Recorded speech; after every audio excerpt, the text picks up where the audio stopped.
Welcome, Maddy. Thank you, Ariel. It's great to be here with you. Great to be here too. We have a connection we were just talking about, which is that I know your daughter. I know. I think that's so cool. Yeah, she's great. Thank you. Yes. So I was so happy when she was like, "You're having my mom on your show." And I went, "What?"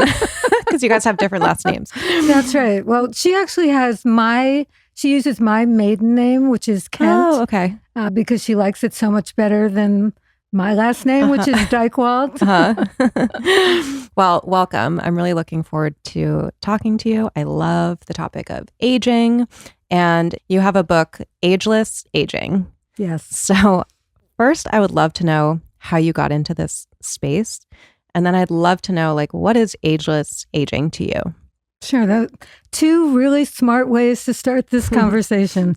So I've been on this beat for close to 40 years, and my husband Ken and I co-founded AgeWave. We literally started it at our kitchen table, and we decided that what we wanted to do is we wanted to really impact the way people thought about aging.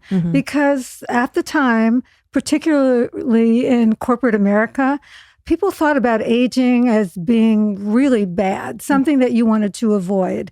And they also thought that 50 was pretty much over the hill. So we wanted to change that dynamic. Now, remember, at the time, I was in my 30s, and that was close to 40 years ago. So, wow. Yeah, so I am now 74. You look amazing. Thank you.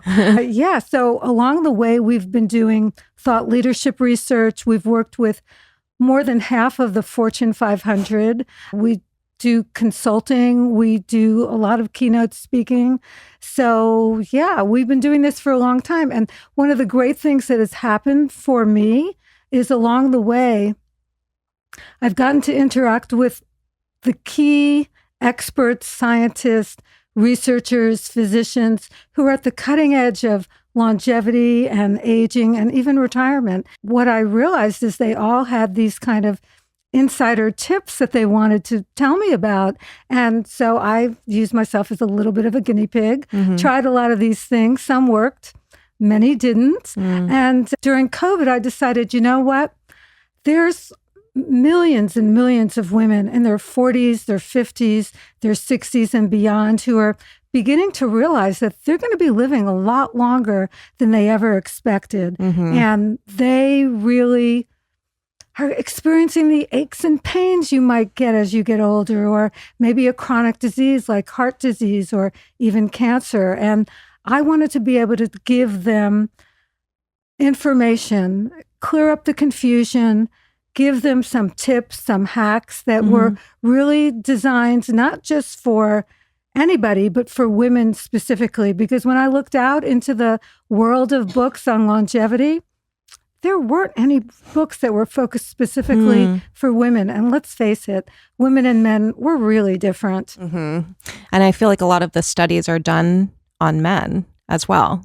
So we're kind of left out of that. Yeah, it's kind of crazy, but it wasn't even until 2016 that the FDA told pharmaceutical companies that they needed to at least include a few women in the clinical trials. But before that, I mean, that was 2016. Not even 10 years ago. That's exactly right. That's crazy. It is crazy. And think about it. I mean, I know that I like to experiment with different things. And I tried the longevity drug metformin, which has been out there forever. You know, it's well tested, but well tested in men. And so I asked my doctor if she would be willing to write me a prescription. She said, sure, but we really want to check in once a month because this has really not been tested on women. Well, I started taking it, and literally within 5 days, I had the absolute worst gut symptoms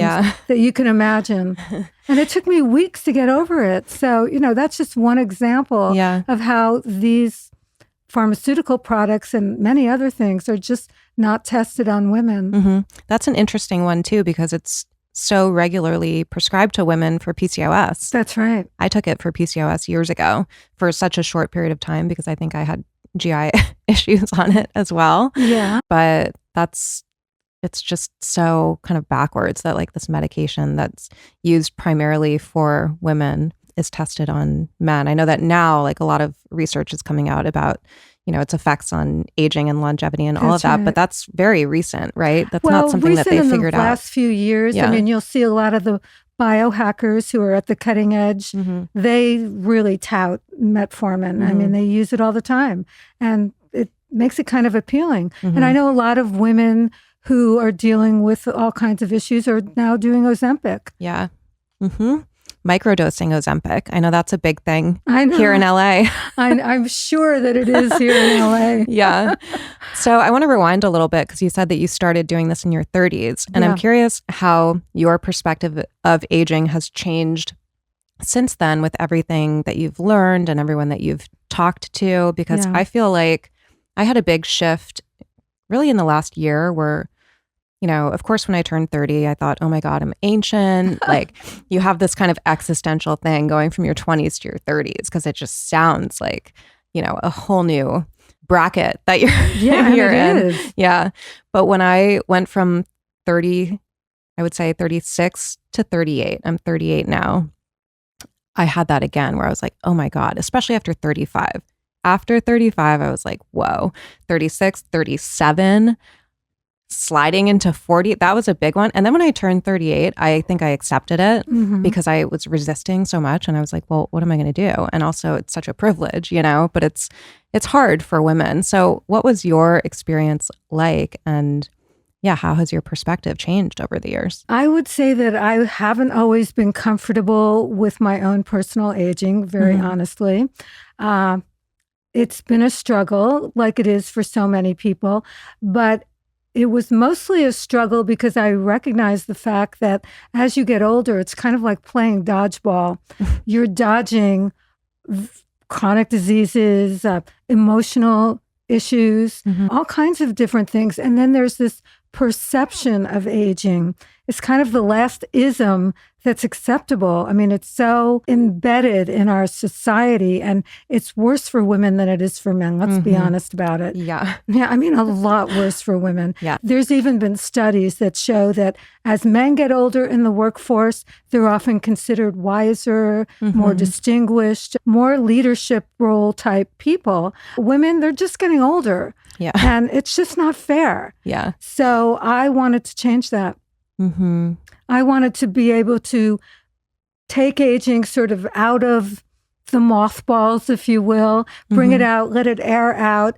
And in so doing, I had to really be candid about my own age. And, when I first started saying my age, it felt really uncomfortable. One thing to say it when you're 37 or 38, but when you're 74 and people think they're giving me this great compliment. Oh my God, you look so young. But, I would rather they say to me that I look more ageless. Honestly, when I think about what is ageless, that's something that kind of resonates with me. So, two things I would just add about that. Number one, I think that we all need to make it our business to change the narrative of aging, to make it more positive because, as you said before, it's a privilege. Yeah. We really want to take advantage of that privilege and want to add purpose to our lives and add a sense of fun and be energetic. And there are things that we can do to really, as you know so well, to make our physical aging better than what would be expected as being sort of the stereotype of women getting older. I think women are also in a tough position because we're kind of damned if we do, damned if we don't. And I'm just kind of thinking of like external aging, and then we'll get to the internal. Sure. But when you were talking about how men are seen as maybe more wise, more distinguished, more experienced, and women are just kind of forgotten, same thing goes for looks. I mean, think of men in their 50s, 60s, even like 70s in Hollywood, for example, who are revered for being like so hot and Silver Fox and this and that. Yeah. And then I think of like, an Andie MacDowell, right? Who she let her hair go gray. She, obviously hasn't had any cosmetic work done. And she's gotten dragged, by people for her appearance. But then if somebody gets Botox and dyes their hair and is, doing cosmetic upkeep or whatever, then they're dragged as well. And it's like, you can't win. Yeah, I think that that's really unfortunate. My perspective personally is that women, no matter what they do, they should feel comfortable with it. Mm-hmm. I mean, if you're really concerned about, I have a really good friend who just had a facelift and she looks so amazing. I can't tell you. I looked at her and I said, maybe I should get a facelift. But then she showed me photos of what they did to her and it scared me to death. So I wouldn't do that. But that's just me. I have no judgment one way or the other of what people do. If you want to go gray and just be au naturel, cheers to you. And if you want to really feel more comfortable by dyeing your hair, I mean, I definitely have highlights and cover my gray. I'm very comfortable with that. Botox, whatever it is, as long as you can get good work done, honestly. Yeah. Because some people overdo it and some people just don't get good work done. And that's really sad. I'd rather look old than done and done badly. Yeah. Yes. That is true. So true. Because you can always tell. And then it's just like, and then you get judged for that, for having work done because it's so obvious. Feel bad about it. Yeah. Ugh, yeah. I can't imagine. Okay. So you talk about kind of these different areas of healthy aging, right? Which are health span, brain span, lifespan. That's right. Is there one that's more important than the other? When I decided to write Ageless Aging, at the time, there were some new studies that came out from Calico Labs, which is part of Google, their longevity experimentation / find laboratories, I guess you would say. Anyway, and they came out and said, how we used to really think that genetics was kind of our destiny, whatever our genetic pool was? Doesn't matter what you're going to do. It's just this is what you're going to be like. Forget it. Don't worry about it. But they came out and said up to 90% of our health and well-being, including our brain health. So let me say that again. Up to 90% is in our control. Wow. And so when you put that into our control, I think that gives us a lot of opportunity to both increase our brain span and our lifespan. So let's just untangle that a little bit. Lifespan, yeah, it's great to make it longer, but frankly, women already are winning the longevity lottery. I mean, we live 6 years longer than men on average. But the bad news is that we may live longer, but even when you correct for the fact that we live longer, women's health is worse than men's health. We spend the last 12 to 14 years on average in a cascade of poor health. And who wants that? So I would say health span is more important than lifespan. I would also say that brain span is having a moment for all of us. I mean, I know that Alzheimer's runs in my family. So the idea of cognitive decline completely freaks me out. But in the last several years, for the very first time, the scientists at the cutting edge have come out and said, you know what? There are steps you can take. There are actions you can take in your life, levers you can pull that can actually either prevent or delay Alzheimer's disease. Now, to me, that's like a miracle. That's really what motivates me to live better. I mean, to take the steps necessary. And when I was talking to all the experts, when I was putting together Ageless Aging, it became really clear that it wasn't about just one thing, that there was a holistic recipe.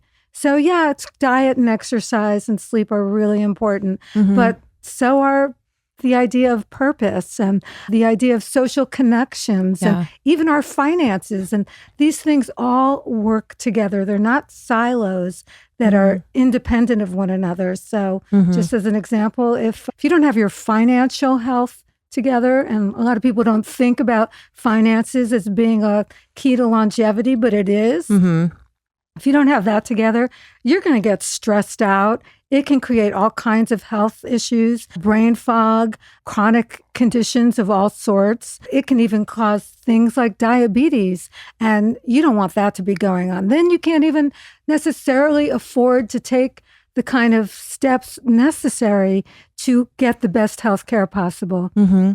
Yeah, I remember I had Sally Krawcheck on my show. She's the CEO of Elevest. She's amazing. And she was also talking about how women outlive men. And so often women delegate the finances in the marriage or the family to the man. And then the man dies and they don't even know. First of all, they have no financial literacy. And two, they don't even know what they have or they don't have. Right. And I can't imagine being at, an older age, say in your 80s, your spouse passes away, and then you're left with, this maybe potential financial burden and just the stress and the detrimental effects that could have on your health, even just at that point. Absolutely. And it's even, most 90% of women spend part of their adult life as a single person. And it's generally at the end of their lives. And you're absolutely right about this idea that, if you don't understand your finances, if you don't have that financial literacy and acumen, and you don't have even someone you can talk to, an advisor of some sort, it's complicated stuff. You need to be able to work with someone who can help you figure it out. Can you talk more about the purpose aspect of that? Because I think that's really overlooked as well. It is not only overlooked, but it's one of the more exciting parts of living a long life. I mean, the idea that maybe when you're in your 50s or your 60s or your 70s, you might even be able to reinvent yourself. But let me put it into scientific terms, because that's where it gets interesting. There have been studies that have been done that show us that having a sense of purpose can actually add 7 to 10 years to your life. Wow. Now, that's crazy. One of the people I interviewed, a physician who's head of the Columbia School of Public Health, Dr. Linda Fried, she told me that one of the most common prescriptions that she writes when people come in and have feelings of exhaustion and no energy and just not being, they feel sick. They just feel sick. She said, after she does all the tests, what she ultimately ends up doing is writing them a prescription to find a sense of purpose. Now, I think that's amazing. In one of the studies we did at AgeWave, most recently, we asked people, where do you get your sense of purpose? And believe it or not, there were a lot of people who said that one of the things they would be willing to do is to adopt a pet. Aww. So, I know. I love that one. I think that so many people hear that no matter what age they are, and they just don't know how to find that sense of purpose, and I get that feedback from women in their 20s even who are like, they hear this and they think, okay, that's great. I would love to have a sense of purpose, but I don't have one. So how does somebody go about finding one? I mean, adopting a pet, obviously that sounds like sounds one great, way. Right? Easy peasy. But, I think that we think about purpose and we say, oh, I need to start my own business or I need to start a nonprofit. But purpose doesn't have to be that way. There's purpose with a big P, which are those kinds of things. And many people get that sense of purpose from work. But there's also purpose with a little p, that's like maybe walking the dog or taking care of your grandkids or your own kids. And, a lot of people feel tremendous purpose from those things. So it's like, what gets you out of bed in the morning and makes you want to take on the day in a positive way? And that feeling of positivity connected with purpose has tremendous impact both on your lifespan, brain span, and your health span. And you mentioned also a sense of community. And I think that those two things are kind of closely intertwined, right? Like having a community and having a purpose. Yeah, you are so right. They are. In one of AgeWave's more recent studies, we asked people what was the number one way you got a sense of purpose, and they said it was through their family and friends. So I thought that was kind of beautiful. And also social connection. It's been getting so much attention lately because we know that loneliness is equivalent to smoking 15 cigarettes a day. So crazy. I mean, it's crazy. It has a huge impact on our health and well-being. And frankly, it's younger people who are having the worst time of it right now with this whole concept of loneliness. I used to be lonely and smoke 15 cigarettes a day. 10 years ago, prior to getting sober. I was both of those things.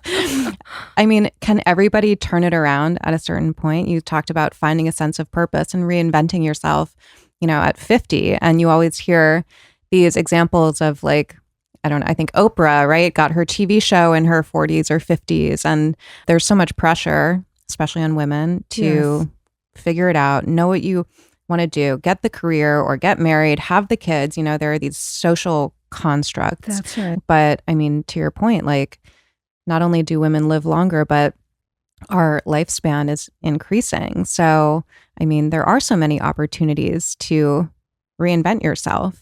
There really are. Yeah. Yeah, I think that we need more role models. Yeah. And, I try in my small way to be a role model, but we have some, celebrity role models. Look at Jane Fonda. You may hate her politics, whatever, but the fact is that she is an advocate right now for climate change in such a big way. And she's in her 80s. I have the great pleasure of knowing Rita Moreno. She's in her 90s. She's in her 90s, and she just presented at the Academy Awards. Yeah, that was amazing. And she looked absolutely gorgeous. I think we can agree on that. Yes. 91 and looking gorgeous and having so much energy and vitality. That's the kind of role models that we need. Absolutely.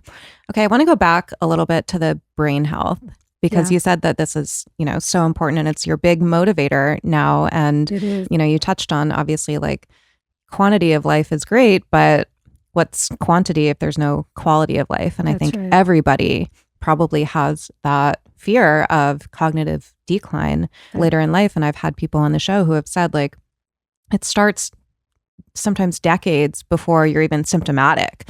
So what are some of the things that you're learning when it comes to brain health and, prevention of these like neurodegenerative diseases? Yeah, as I said before, and it bears repeating, there are a lot of levers we can pull. There's been 15 that have been identified, which is fantastic. I mean, that's such great news. And just last week, a new study came out that said that there were 3 that were more important than all the others combined. So I thought that was kind of crazy. But what they were, diabetes, and they didn't distinguish between type 1 and type 2. And I'm not sure why, but I thought that was interesting. Air pollution, which is another thing that, we can do something about, maybe not everything about, but we can certainly control the air quality in our homes. And that's a good place to start.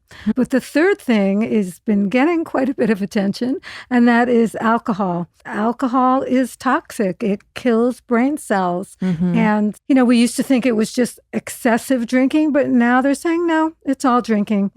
So, which is kind of I love to drink wine. So, I've really pretty much given it up. And I do feel better for it. Yes. Well, I have that going for me at least. I've had no alcohol in 10 years. Wow. Well, that's great. Do you feel different from it?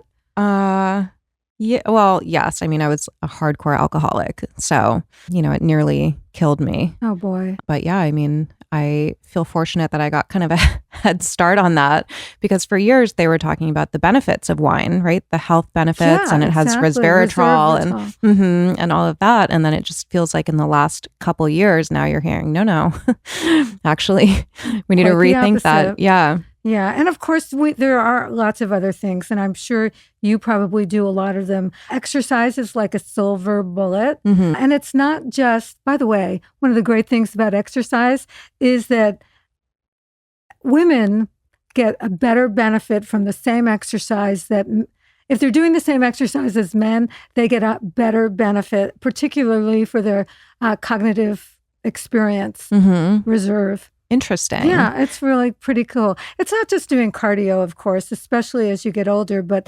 doing strength training in particular has been shown to be really good for your brain. So love doing that and love telling other people to do it. And it's an easy way, it's kind of an easy fix to just lift some weights. And there's so many apps that are available and things on YouTube that you can do that make it something almost anyone can do. So I love that. There's What we eat, of course, makes a huge difference. What we take out of our diet, I think, is even more important than what we put in. You know, the ultra-processed foods are just another toxin that we're putting into our system. Sugar, we know, is a toxin. To keep it simple, as eating the rainbow, although I eat an anti-inflammatory diet. I do that because I really am concerned about cognitive decline and want to do everything I can to make sure I never have to deal with it. What does that diet look like for you? It's really pretty easy. You know, it is cutting out all the ultra-processed and the sugar. It's also a matter of eating, you know, mostly a plant-based diet, but not completely. I do eat a lot of fish, but it's taking out all the dairy, taking out all the gluten, and taking out all the sugar. Those are the three key components of an anti-inflammatory diet. And, you know, it's kind of hardcore, but it also, you know, I think we should get pleasure from our food. And it doesn't really get in my way. Yeah, I think that it's totally manageable if you prepare as well. Yes. So if you are buying a lot of whatever it is, fish, vegetables, grains, you know, whatever, carbohydrates, sweet potato, and you just prep a couple of days of that, then it's not that hard. And I feel like now it's so easy to not eat dairy and gluten and sugar, at least in LA. I think in LA we're in kind of a bubble, but you are. I feel like it's getting a little bit more widespread. I've been eating out so much lately, which normally I don't do. I love cooking, and it's crazy the difference that I feel just from getting, you know, the oils, the sugar, added sugar, the gluten, the dairy. It's on my skin. I have this like rash around my hairline, you know, and it's just like, it's crazy. And I think people don't realize how different you can feel when you do cut out some of those things. Just as an example, as I said, as you get older, you're playing dodgeball a little bit. And I, a couple of years ago, about 5 years ago, was having horrible pain in my hips. And I'm a big exerciser, so it was definitely getting in my way. And I did a lot of things. You know, I got cortisone shots, I got PRP. I did everything I could, and I was literally limping around. So finally I got an MRI and found out that I was bone on bone in both my hips. Wow. And I was born with hip dysplasia, which in babies today they fix immediately. But this was 74 years ago. They didn't even know what hip dysplasia was. So anyway, I had surgery ultimately, but in the meantime, I couldn't get surgery for a few months.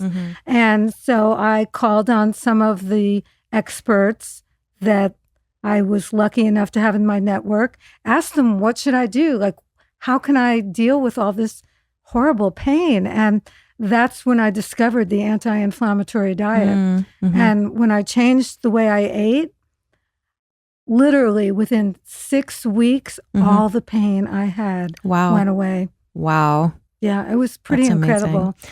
What about supplements? Like, do you have any secret supplements that people don't know about? You just told me about one before we started recording because I have a cold right now that I had never heard of. And I feel like I've heard of all the things, but I feel like you kind of have your finger on the pulse and you might know some things that we don't know.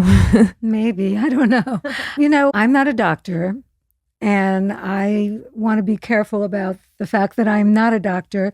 That's part of why I interviewed over 100 physicians, scientists, and researchers for my book. And there were a few that everyone agreed were good, and I can mention what those are. But I have a caveat about it, and that is I think that the manufacturing process for some companies is not that great. Yeah. And you may not be getting something that's bioavailable, or it may have toxins in it. I mean, so you need to really do some homework on the brands that you choose. Yeah. So I'd begin with saying that everybody agrees that taking vitamin C, taking omega-3s, those are good things to do. I think pretty much everybody agrees that taking some form of magnesium, especially, it's a calming agent, so it's great for sleep. I take calcium threonate at night, and it definitely works. I Against also, things like osteoporosis, or what is that for? no, it's literally, it's a calming agent and it helps you sleep at night. Oh, I don't You know didn't that one. about that one? No. Oh, wow. Okay, I have another good one for Writing sleep. that down. Calcium threonate. Yeah. Oh, no, magnesium threonate. Oh, magnesium Did I threonate. say calcium? Sorry. Yeah. Magnesium threonate. Oh, yeah, I do magnesium threonate. Yeah, it's great. And then I also, if I really have trouble sleeping, I'll use a little lemon balm. Do you ever do that? I use these Symbiotica products. Yeah. So I do the liposomal. I can't remember what the cacao one is, but it has passion flower, lemon balm. Oh, that's good. And then I also like their magnesium threonate as well. Yeah, that's great. Yeah. And then I also, for sleep, obviously sleep, which is a superpower, by the way, for cognitive reserve. I am not the best sleeper in the world. I used to wake up in the middle of the night, not only wake up, which I still do, but I'm able to fall back to sleep. But I'd wake up and my brain started moving like at 60 miles an hour. And so somebody recommended I take some GABA, and I do that now. And I think it works like a charm. Really? Yeah, I love it. I've experimented a little bit with GABA, and there was one brand that I felt like I liked. And then I tried this other brand. I was in New York like a few months ago. I went to this health food store that I go to, and they said, oh, this is the best GABA. It's like from Europe and you can't even get it here. I was like, great. I need all the GABA right now. Took it, and it had the opposite effect. I mean, I felt like I was cracked out. It was awful. So to your point, you do have to be really careful about that. You really do, and I know I've experimented with pretty much everything you can experiment with for sleep. And I do find that GABA and magnesium together, it's just, it works like a charm for me. I'm going to add another one in there, L-theanine. Yeah, I GABA, take that L-theanine, sometimes too. Magnesium, trifecta. That's my... Yeah, I agree with you. I think you're right on. Yeah. What was the most surprising thing that you learned from all of these people that you interviewed, if you can remember one? Well, there's so many. I had the great honor, really, and pleasure of interviewing Dr. Walter Longo, who is the pioneer behind intermittent fasting. And first of all, he was so charming, so Italian, But besides that, he gave me some information about intermittent fasting, especially for women, that I was surprised by. We hear all these biohackers at the cutting edge going 16 and 18 hours without eating. And he said he thought that was actually bad for your health. He thought that there should be just a window of 12 to 13 hours going without eating, and which is really easy to do. I mean, stop eating dinner at 8 at night, don't have breakfast till 8 in the morning. He also told me, and I thought this was amazing, breakfast is the most important meal of the day. Yeah. So it's kind of like what my grandmother taught me when I was a kid. I know. It's like they were onto something. It's so interesting because we get so much conflicting information now. And, there's obviously the people who don't eat until 12, or to your point, the 16, 8, or even more than that with the fasting. But I found for myself, I love eating dinner around like 5:30 or 6. That's not happening lately. And then eating breakfast first thing in the morning. I used to wait until like 10 or 11 and I would eat like a bowl of oats, lots of carbs, which nothing wrong with that. But I started eating around that 12-hour window. So if I eat dinner at 6, get up at 6, eat around like 6:30, which is so hard for me to train myself to do that, and then eat higher protein, and it changed everything for me. And then it became easy. Yeah. No, that's great. That's eating dinner early like that. It's a thing. I mean, there's a lot of people doing it. Yeah. Lately I'm eating at like 8:30, 9, which is... I'm so off all my routines and I feel it, but I know what to come back to. Exactly. So, yeah. And I don't think we need to be so restrictive in our lives that we can't do that. I mean, if you want a glass of wine every once in a while, okay, one glass of wine is not going to kill you. But, same thing with what time you eat. Yeah. I think one of the key things that really does also work for me in terms of eating that Dr. Longo mentioned to me, and that is to make sure that you don't go to sleep right after you eat. Now, if you eat dinner really late at night, I know that sometimes I just get right into bed afterwards. Yeah. And that's not such a good thing. He said you need 3 hours before you go to sleep. So I'm really trying to do that. And that's a little harder. Well, I can't wait to read your book and get all the tips and tricks. Tell everybody where they can find it and where they can find you. Yeah, it's available wherever books are sold, as well as on my website. And if you get it through my website, we're offering some great little checklist gifts, one on brain health and one on financial well-being. Amazing. Yeah. Thank you so much for coming on. Oh, thank you. It's been great.